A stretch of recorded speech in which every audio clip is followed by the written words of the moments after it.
Hi everyone. This man is filming behind the scenes. 3, 2, welcome. Welcome to Explorer. I'm Richard Bacon. We're going to take the Explorer, which has already won nearly 60 Emmys, and we're just going to take it somewhere else. Let's do this. And let's do it tonight. Tonight, we're going to talk about the Arctic's biggest superstar. We really are having fun. Want to laugh, but we also want to have a conversation that's productive. We'll rival any other entertainment show that's out there. Are you ready to rock? We're making documentary-telling studio event with an audience and people cheering and energy. We're bringing in guests, Please welcome Erin Brockovich. panel discussions, and performances. Made some delicious gluten-free muffins. We should have some great debates tonight. So we're making 75 documentaries, 3 documentaries per episode, from ISIS to hallucinogenic honey. The remainder of the hour will bring the story that we've told back into studio, whether it's a panel discussion, Every American is so grateful for the police. an interview, Find that the public prisons are just as bad. a rant. If you don't buy it, you're a racist. We like to give our conversations as much time as they need. The downfall of the environment and the lack of cleanup is deception. Interesting things. Not least of all, you're in great shape. We're telling stories in a little bit of a different way without losing what's really special about Explorer. Let's run the numbers. 33 countries. We are infusing some humor and satire. 99 problems, but being a billionaire ain't one. We're not going to give you the last word. The sex and the being high, I've got to say I prefer to the kidney failure. But at the end of our show, you are going to look at it differently. Entertainment and substance, not one or the other. This show will prove to be both. Good night. The all-new Explorer with Richard Bacon, Mondays at 10 on the National Geographic Channel. How you guys doing today? Hello. Hi. Welcome, Richard. How are you doing? I'm really excited to be here. I love stuff like this. Yeah, it's going to be, I think your show is sort of like, it's a conversation. We're talking about issues, we have an audience here. Yeah.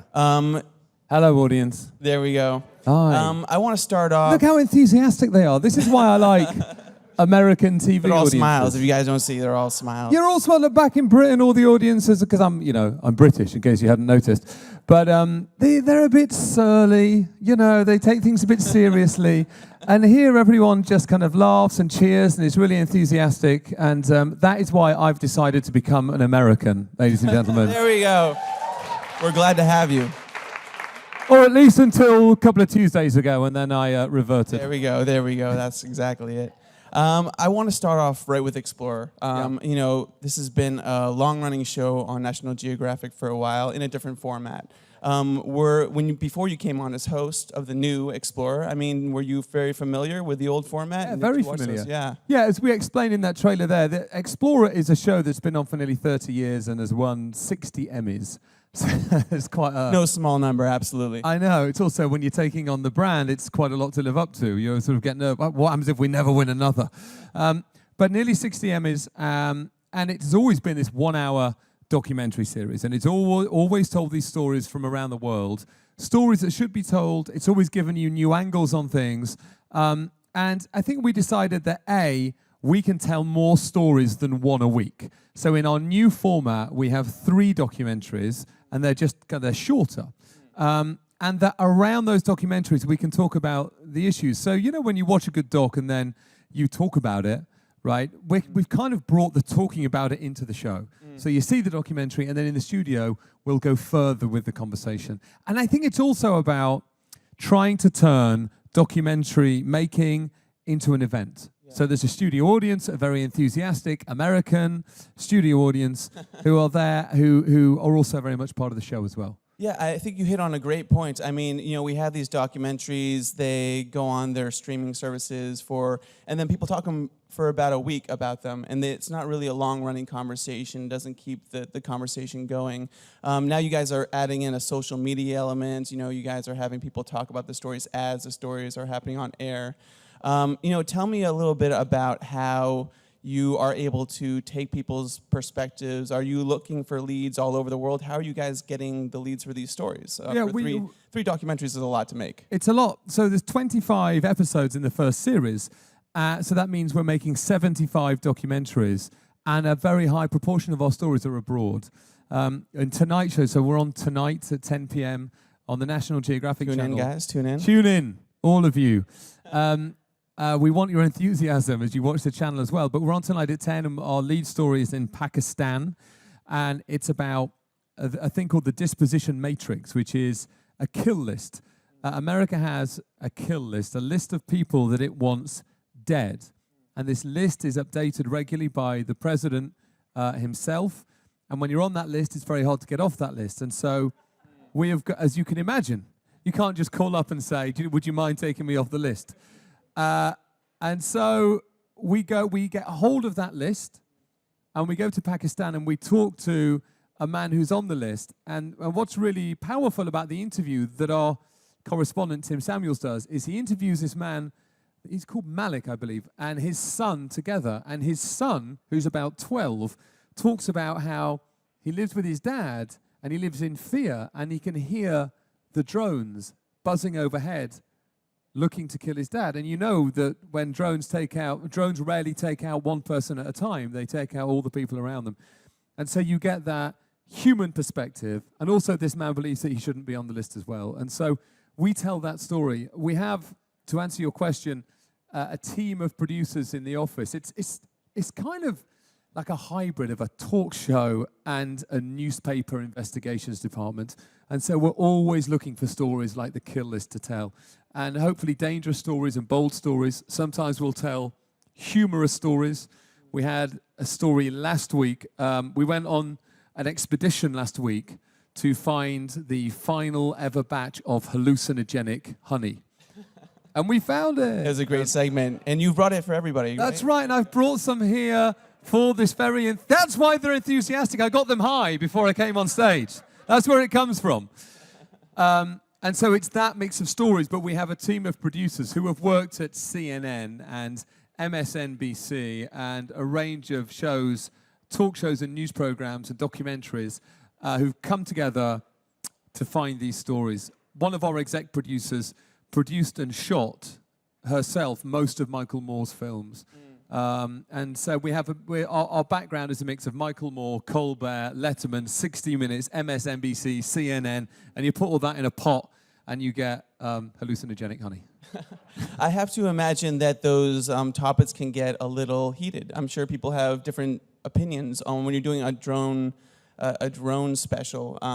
People you're investigating, sort of people who are on this kill list. I'm sure they did something wrong to end up on this kill list. Perhaps they didn't. Not always. I mean, not always. Sometimes it can be a case of mistaken identity. Yeah. I mean, and that's at the heart of this story.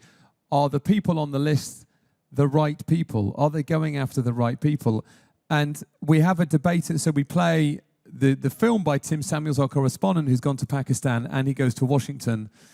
I then interview Tim in the studio about his piece, which is also a part of our show. And then there's a panel which includes the former head of the CIA, who's known as the father of the drone program, James Woolsey, who's one of the people that really invented it. And I have a former drone operator on the panel as well as an investigative journalist called Jeremy Scahill. And they talk together, and it is a heated debate. And the reason it's, we'll always bring humor to the show, but we also want the show to be serious. And at the heart of the debate about drones is you put someone on a list. We believe in the West, we believe in America and in Britain that if someone is accused of a crime, well, you arrest them and then the police gather evidence, and that evidence is then handed over to prosecutors who weigh the evidence, who decide if they're going to take you to court, and then the court is an open process that the public can go to if they want to. It's very open, and the evidence is presented, and then a jury decides if you're guilty, and then the judge decides if you go to prison or not. With the kill list, there's none of that. There's no transparency at all. So we're giving someone the death sentence without really certainly weighing up publicly the evidence against them. And so it's a fascinating debate. The counter argument, I mean, there's so many arguments with the drone program. Another argument against it is that it famously kills a lot of innocent people. In some of the drone strikes have taken out 80% innocent people. But the counter argument, as President Obama has made, as you see him make in the film tonight on the show, is that in conventional warfare, when you send in ground troops, far more civilians get killed. So civilians do get killed with drones, but fewer civilians get killed than if you were to send troops in. So there's a lot to this argument. But I hope that illustrates what we're trying to do with the show. Show you the story, give you a new angle, and then talk about it and debate it. And you know, that sounds like a lot to take on as far as a host, to try to keep it entertaining and light. And also try and find humor along the way as well. I mean, you know, Colbert and these guys have entered the field who are able to do stuff like to take the serious subjects and sort of bring it to levity. I mean, is that a difficult task for you? Is that something that you've always been able to do? I hope so. My background is I spent 8 years hosting a news program for the BBC on the radio, and it was news and it was interviews. But as well as that, I've also hosted things like game shows, and so I have this really unusual mix. In America, you tend to be a news person or a game show person, and back home you can sort of be both.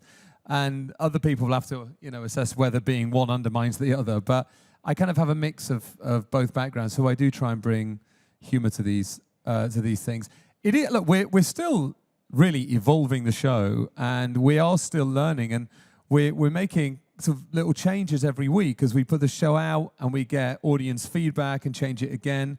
So we've just launched in America. We then launched in 170 other countries in early 2017, and the show will be broadcast in 171 languages.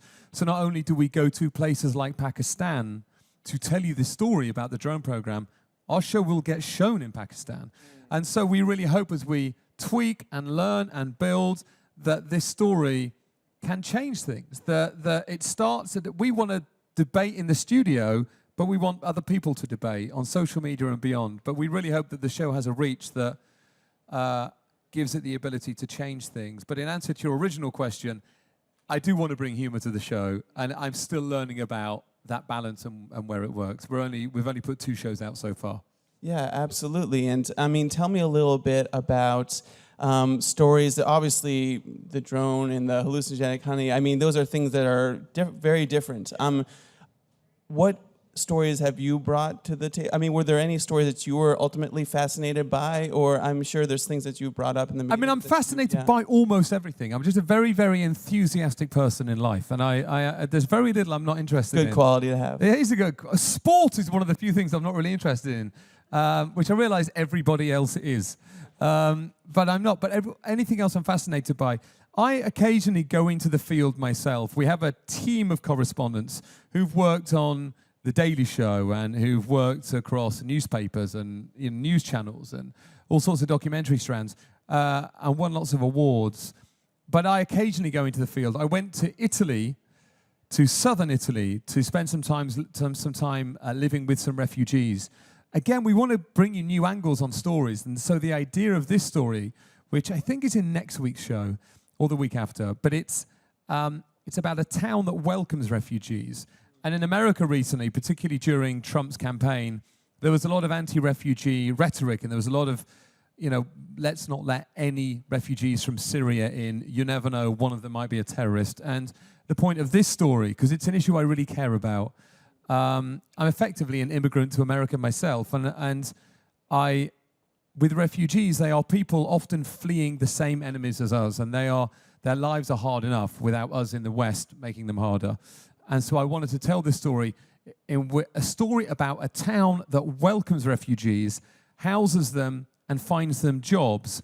And I wanted to see what the native Italians in that town thought to that. And it turns out that the truth is, when people live side by side with refugees, when they get to know refugees, they don't really have a problem with refugees. And so that's one story that I've told. Yeah, and I mean, you're in this amazing position that you get to go to these locations. I mean, when you bring out something up in the, in the pitch, maybe it could look great on paper, or you could have a certain idea on paper, and then you get there and the story evolves and the story changes. I mean, is that what happened in Italy as well? Did you go there with a certain idea of what you want to capture and then find a story that maybe was so provoking it helped tell the story? Definitely. That always happens in the field, because you meet people who, again, may give you an angle you hadn't considered yourself, and so you adjust the story. Or someone will say, well, you need to go and speak to this guy over here. So it affects you as you go. Occasionally, we've shot stories that haven't made it to air. We have these pitch meetings, and And occasionally the story might not turn out to be what you thought it was going to be. And that's why I say it's partly a newspaper investigations unit as well. It's, we just want to tell these stories, and stories that we really hope engage you, and stories that we hope you think about, and stories that maybe, as I said earlier, can change things. But at the heart of it all, we want this show to be entertaining. And so we're trying to pull off this trick of being an entertainment show with really what we think of as being important stories at the heart of it. It must be really a lot of pressure to try to tell the story of Syrian refugees in 15 minutes or 20 minutes or 10 minutes. I mean, are you, as far as the editing process, are you guys sort of working to perfect, we're in an age where clips and little vignettes live on the web, and those things can be shared. I'm sure on your show that will be happening. That's part of our show. National Geographic is this, I think of it as being this counterintuitive brand in that it's, Nat Geo is a 128-year-old magazine, right? It's old, what we call old media, and it will give a photographer a decent-sized budget to spend 6 weeks photographing one bee, right? And at the other end of the spectrum, National Geographic is the most followed company on social media in the world. On Instagram alone, it has, I think, 65 million followers, second only to the Kardashians, which slightly undermines the point I'm making.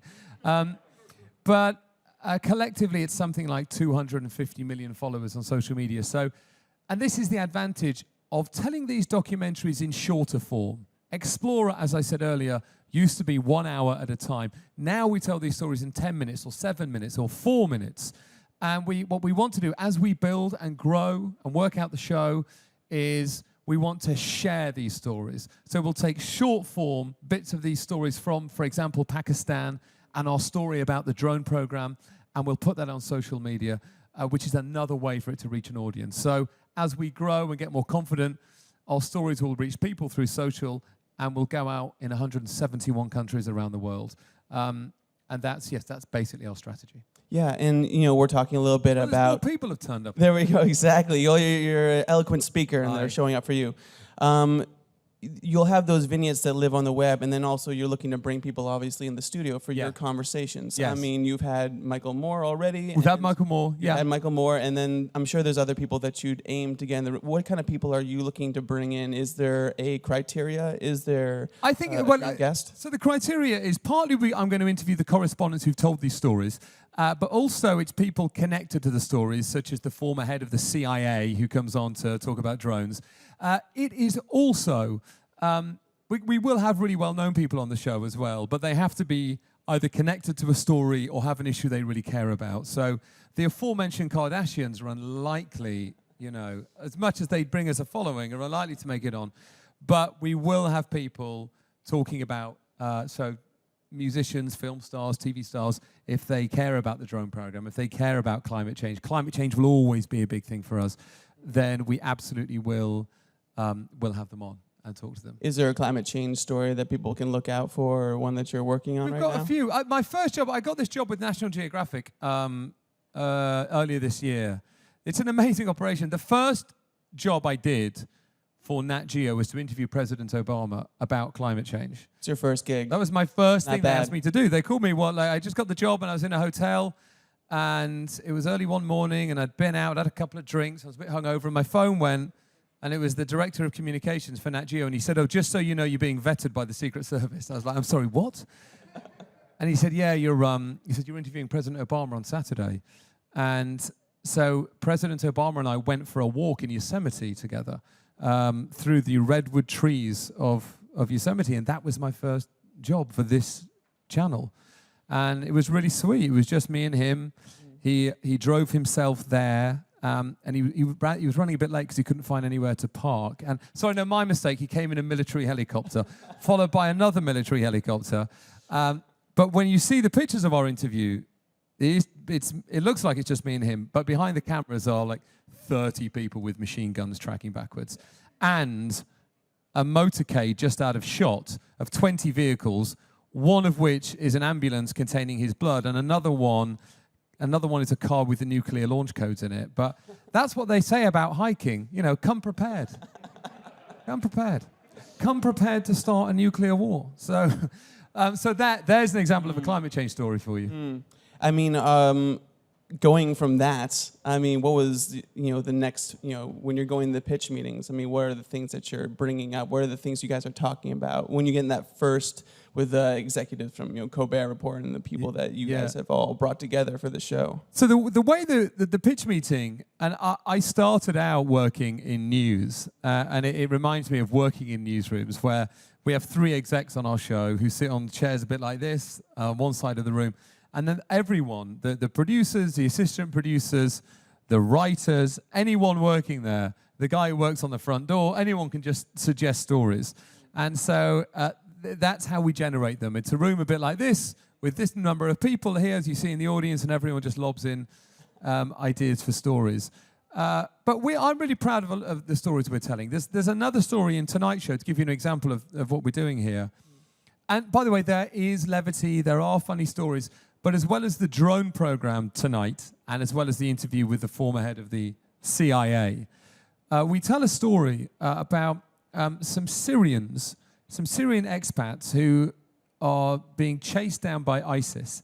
They've moved to Istanbul in Turkey, next door, and they make a satirical newspaper, which they then deliver back into Syria at great personal risk and distribute. And it's a satirical newspaper.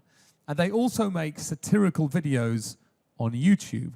And so they are trying to undermine ISIS, not with bombs and bullets, but with words. Because the people in the world who take themselves the most seriously are the people most vulnerable and susceptible to humor. People like Donald Trump. But there are people who can't deal with jokes very well. And so they are trying to undermine ISIS with jokes. And so we tell this story. It was too dangerous for us to send our own correspondent there, so they almost had to film it themselves. They largely did film it themselves, and they got the footage back to us. But it's the world's most dangerous newspaper delivery, and they are driving newspapers into Syria full of jokes about ISIS to annoy ISIS and undermine ISIS. And so that's in tonight's show as well. That sounds pretty incredible. People should tune in for that. There's a couple questions out there in the audience. Hi. Hello, audience. Hello, enthusiastic audience. Oh, hi. Hi. Oh, hello. Hi. Hi. I was wondering, what do you do if you experience any emotional fallout from covering these stories? Emotional in what sense? Emotional fallout from? From Syrian refugee story or the drone story. In the sense personally, I think the impact. For me? Yeah. Oh, I see. Well, I mean, I do get emotionally affected by quite a lot of stories, and in particular the refugee story.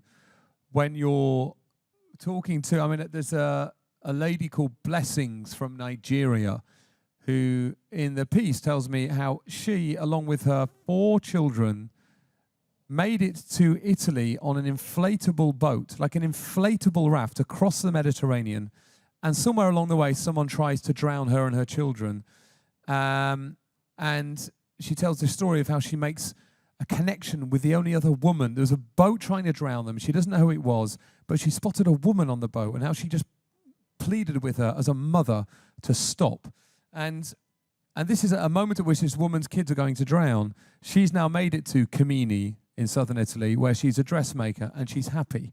And it's very hard not to be emotionally affected by somebody telling you that story. Emotionally affected in that it's dangerous and heartbreaking what she went through, and also emotionally affected in the sense that there is this very happy story that she's in Camini, but again, upsetting that she's in very much a minority, that is not the story of most refugees fleeing Boko Haram, as she was, and they killed her father. So I do get emotionally caught up in it, but I think that's okay on television. I don't think that's a bad thing. It's not. You don't want to put too much of your own emotions into this kind of storytelling because you want to communicate the story. But where you get affected and people see you affected, where you get passionate and people can see that you are passionate, I think it only enhances the storytelling, and I think it only enhances the connection that the audience have with what you're doing. Thanks. Nice. Thanks. I like that question very much. Next question. Hi. What's your name? Hello. Hi. My name's Dalia. Nice to meet you. Dalia? Yes. Hi, Oh, you Dalia. said it perfectly. Hey. Nice. Okay, so my question is, what is the process of elimination between the stories, and which is more interesting than the other for the show? Yeah, it's a great question, that. And it's not something that you're always going to get right. I think for us, the way we look at the stories is, it's one, is there a new angle on it? It's two, we want to tell quite big global stories. We have an audience in America and we have a global audience. So it's can this play around the world? Is it a big story? Sometimes you can illustrate a big issue through something smaller, but I think we want our stories to be relevant and real, and dramatic, and to have consequence. We want them to spark debate and conversation. So we kind of think about all those things. We think about, has this story already been told a lot? If it's a story that we're about to tell in a way that you've already seen told on CNN or read about a lot in the New York Times or wherever, then we're less likely to do it. It's partly about, is there a way in which we're telling this in a new fashion? That's the question we ask. And they're difficult decisions to make. But that's basically it. Is it new and is it big, I suppose, is how we do it. Thank you. But please watch. You sound engaged by it already. Okay. Okay, last question right there. Yes, hello. What's your Richard. name? Philip. Hi. Hi, thank you for being here. Do you experience jet lag? And if so, how do you overcome? That's an excellent question. Do I experience jet lag and how do I overcome it? I do experience jet lag. I fly so much. In the last week, I've done the LA-New York trip 4 times, just in the last 7 days. I went to LA for Thanksgiving, and then I came back here to do some reshoots. I went back again, and now I'm back here in New York where I live. So sometimes if you fly just an insane amount, at no point does your body actually work out where it is, what's going on, or what time it is. So that's one way. Or occasionally, I do this a bit less now, but I used to get very drunk on the night before a big flight, so that when you got on the flight, irrespective of the time you got on the flight, you would be knackered and you would go straight to sleep. So they're the 2 options. Either get drunk or just fly constantly so that your body never knows where it is in the world. That's some great advice right there. Yeah. So guys, tune into National Geographic's Explorer tonight on Monday, and then look for that global launch in January, coming up in January, right, Richard? Somewhere early 2017 is when we're launching globally. But tonight, as I say, it's the kill list tonight. It's the story about Syria tonight. There'll be humor in there. But I think I'm really proud of tonight's show. So yeah, it's 10 p.m. on the National Geographic channel, which actually we've rebranded as just National Geographic. We decided that our viewers are too busy to say National Geographic Channel, so we save them a bit of time. We're just National Geographic, 10 p.m. tonight. There you guys go. One more hand for Richard, please. Thank you. Thank you.